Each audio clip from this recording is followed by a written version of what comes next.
32승 46패였던 팀이 이후 32승 6패. 이건 단순한 반등이라고 부르기에는 너무 극단적인 변화입니다. 시즌 초반 보스턴 레드삭스는 10승 17패였습니다. 조금 더 시간이 지나자 32승 46패. 패배가 더 이상 충격적이지 않을 정도였습니다. 포스트 시즌은커녕 시즌을 어디서부터 다시 정리해야 할지 고민해야 할 것처럼 보였습니다. 그런데 지금은 완전히 다른 팀입니다. 본문 기준 특정 구간 성적 32승 6패. 구단 최다 연승 기록과 타이를 이루는 15연승, 7월 21승 4패, 한때 5%대로 떨어졌던 포스트 시즌 진출 가능성도 다시 80%대로 올라왔습니다. 질문은 하나입니다. 대체 보스턴에 무슨 일이 있었던 걸까요? 시즌 전만 보면 기대할 만한 이유는 있었습니다. 보스턴은 선발진과 타선에 여러 자원을 보강했습니다. 베테랑 선발 소니 그레이, 좌완 레인저 수아레스, 타선에는 윌슨 콘트레라스를 비롯한 새로운 자원이 합류했다고 본문은 설명합니다. 기존 전력까지 생각하면 적어도 경쟁력 있는 팀을 기대할 만했습니다. 하지만 시즌이 시작되자 계획은 계속 꼬였습니다. 타선이 기대만큼 터지지 않았습니다. 에이스급 투수 게럿 크로셰가 부상으로 빠졌습니다. 미래 핵심 자원으로 기대받던 로만 앤서니까지 이탈했습니다. 좋은 선수를 영입해놓고도 그 선수들이 동시에 경기장에서 힘을 합치지 못했습니다. 그리고 팀은 4월을 10승 17패로 마쳤습니다. 원문에서는 이후 감독 교체까지 이어졌다고 설명합니다. 하지만 감독을 바꾼다고 경기력이 곧바로 바뀌지는 않았습니다. 6월 중순까지도 반등은 보이지 않았습니다. 오히려 약체로 평가받는 상대에게도 시리즈를 내주면서 32승 46패까지 추락했습니다. 이 시점이면 많은 팀이 생각을 바꿉니다. 올해가 아니라 내년을 준비해야 하는 것 아닐까? 본문 기준 포스트 시즌 진출 확률도 5.6%까지 내려갔습니다. 사실상 시즌이 끝난 것처럼 느껴질 만한 숫자였습니다. 그리고 하필 다음 상대가 뉴욕 양키스였습니다. 보스턴에게는 가장 피하고 싶은 상대이면서 동시에 가장 이기고 싶은 상대입니다. 그런데 바로 이 시리즈가 시즌 전체를 바꿉니다. 첫 경기, 보스턴은 0대2로 끌려가고 있었습니다. 이전까지의 보스턴이었다면 그대로 무너질 가능성이 높았습니다. 하지만 상대 실책을 놓치지 않고 동점을 만들었습니다. 그리고 역전 장타가 터졌습니다. 6대3 승리. 한 경기만 보면 그냥 라이벌전 승리입니다. 하지만 두 번째 경기에서도 이겼습니다. 세 번째도 이겼습니다. 그리고 4연전 마지막 경기. 이 경기가 진짜 중요했습니다. 선발 소니 그레이가 긴 이닝을 훌륭하게 막았습니다. 그런데 경기 후반 수비와 불펜 문제로 동점을 허용했습니다. 연장에서는 오히려 역전까지 당했습니다. 이전 보스턴이라면 여기서 끝이었습니다. 특히 당시 보스턴은 한두 점 차 접전에서 좋은 결과를 만들지 못하는 경기가 많았다고 원문은 설명합니다. 그런데 이번에는 달랐습니다. 마지막까지 다시 따라갔습니다. 동점을 만들었습니다. 그리고 극심한 부진을 겪고 있던 제런 듀란이 끝내기 안타를 만들었습니다. 5대4, 양키스 4연전 스윕. 이 경기에서 바뀐 것은 승수 하나가 아니었습니다. 팀 내부에 새로운 경험이 생겼습니다. 우리는 뒤져도 다시 이길 수 있다. 야구에서 이것은 굉장히 중요합니다. 연패하는 팀은 6회에 2점 뒤지면 경기가 끝난 것처럼 움직입니다. 반대로 상승세를 타는 팀은 8회까지 뒤져도 한 명만 출루하면 분위기가 달라집니다. 같은 2점 차인데 선수들이 받아들이는 느낌이 완전히 다릅니다. 보스턴은 양키스전을 통해 그 감각을 얻은 것으로 보입니다. 그리고 이후 정말 무서운 일이 시작됐습니다. 연승, 또 연승. 본문 기준 구단 최다 기록과 타이를 이루는 15연승. 7월 21승 4패. 승률 84%. 상대도 약팀만 있었던 것이 아닙니다. 원정 일정에서도 계속 승리를 만들었고 강팀을 상대로도 시리즈를 가져왔습니다. 결국 단순히 일정이 좋았기 때문에 만든 성적이라고 설명하기 어려워졌습니다. 그러면 무엇이 가장 먼저 달라졌을까요? 첫 번째는 선발입니다. 지금 보스턴은 선발 야구가 됩니다. 이게 모든 것의 시작입니다. 게럿 크로셰가 빠졌다면 원래 로테이션 전체가 흔들려야 합니다. 그런데 소니 그레이가 중심을 잡았습니다. 본문 기준 20경기 평균 자책점 2점대 후반, 레인저 수아레스도 3점대 초반, 두 선수가 로테이션의 위를 안정적으로 막았습니다. 그리고 예상하지 못했던 선수들이 나왔습니다. 페이튼 톨리, 제이크 베네슨으로 표기된 투수, 패트릭 산도발. 본문 기준 이들이 기대 이상의 성적을 내면서 원래라면 약점이 됐어야 할 선발 뎁스가 오히려 강점으로 변했습니다. 특히 이런 선수가 중요합니다. 우승 경쟁팀이라고 선발 5명이 시즌 내내 건강할 수 없습니다. 1명이 빠집니다. 2명이 빠질 수도 있습니다.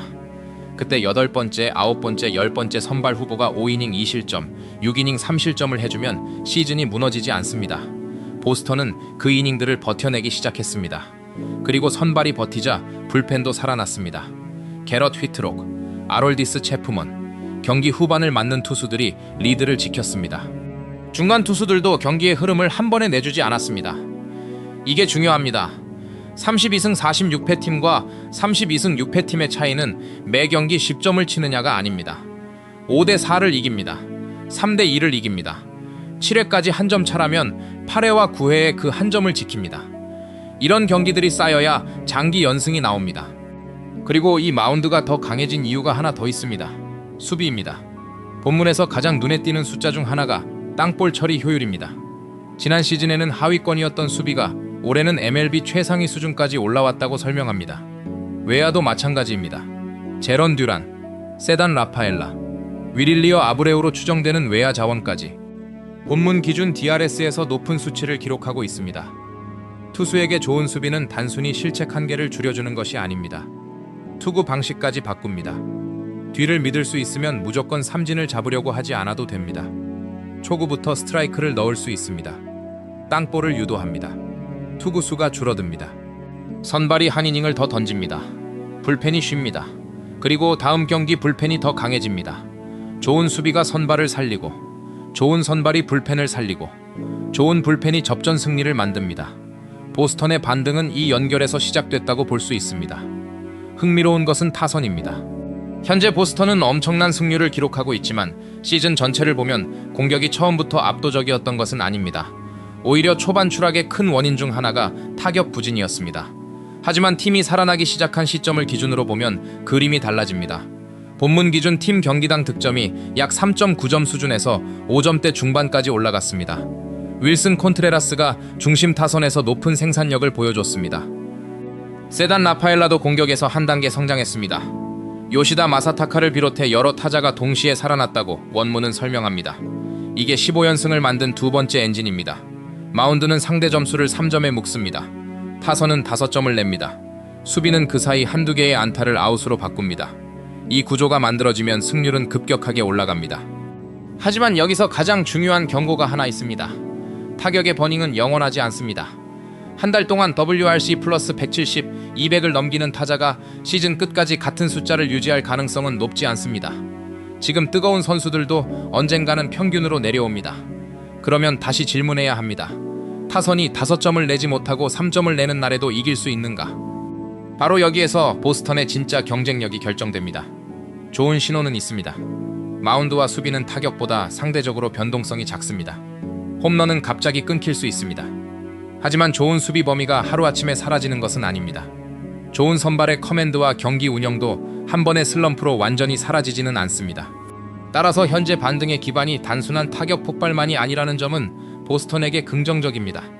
프런트의 선택도 주목할 만합니다. 32승 46패 시점에서는 시즌을 포기하고 미래 자원을 모으는 선택도 가능했습니다. 하지만 보스턴은 반대로 움직였다고 원문은 설명합니다. 트레이드 시장에서 추가 전력을 확보했습니다. 당장 타선을 보강할 수 있는 자원, 향후 몇 시즌까지 활용할 수 있는 자원, 그리고 포수 애들리 러치맨까지 포함해 전력 보강에 나섰다는 것이 본문의 설명입니다. 정확한 트레이드 구성과 선수명 일부는 확인이 필요하지만 방향은 명확합니다.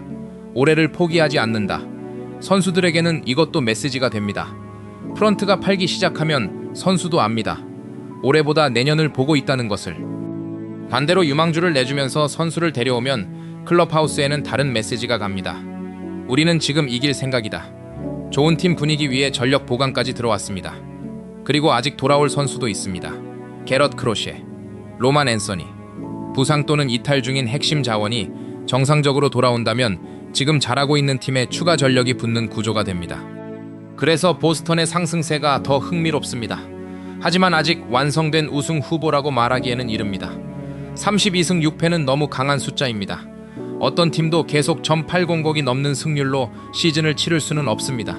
언젠가는 연패가 옵니다. 타선이 식습니다. 선발 한 명이 6실점합니다. 마무리 투수가 물론 세이브를 합니다. 그때가 진짜 시험입니다. 32승 46패였던 시절의 보스턴은 한번 흔들리면 그대로 무너졌습니다. 지금의 보스턴은 흔들린 다음 다시 일어납니다. 이 차이가 유지된다면 상승세가 끝나더라도 강팀으로 남을 수 있습니다. 15연승을 다시 할 필요는 없습니다. 10경기 8승을 계속할 필요도 없습니다. 10경기 6승, 또 10경기 6승, 가끔 5승 5패를 해도 됩니다. 지금까지 만든 승수를 지키면서 꾸준히 플러스 승률을 가져가면 됩니다. 그리고 크로셰 같은 핵심 전력이 돌아왔을 때 다시 한번 속도를 올리면 됩니다. 결국 보스턴의 2026 시즌을 결정할 질문은 하나입니다. 이 미친 페이스가 언제 끝나느냐가 아닙니다. 끝난 뒤에도 무엇이 남아있느냐입니다. 타격감이 식어도 선발이 남아있는가? 선발이 한 경기 흔들려도 불펜이 버티는가? 불펜이 위기를 맞아도 수비가 아웃카운트를 만들어주는가? 그리고 8회에 2점 뒤지고 있어도 선수들이 여전히 이길 수 있다고 믿는가? 그 모든 것이 남아있다면 보스턴은 더 이상 잠깐 뜨거운 도깨비 팀이 아닙니다. 진짜 포스트 시즌 경쟁팀입니다. 32승 46패에서 32승 6패. 숫자만 보면 기적입니다. 하지만 내용을 뜯어보면 단순한 기적만은 아닙니다. 선발이 버텼고, 불펜이 닫았고, 수비가 아웃을 만들었고, 뒤늦게 타선까지 폭발했습니다. 그리고 양키스를 상대로 끝까지 포기하지 않고 뒤집었던 한 시리즈가 팀의 패배 습관을 승리 습관으로 바꿨습니다. 이제 남은 건 마지막 검증입니다. 지금의 뜨거운 방망이가 식고 연승이 끝나고 다시 한번 힘든 일주일이 찾아왔을 때도 보스턴은 같은 방식으로 버틸 수 있을까요? 아니면 32승 6패라는 믿기 어려운 질주가 끝나는 순간 다시 시즌 초반의 레드삭스로 돌아가게 될까요?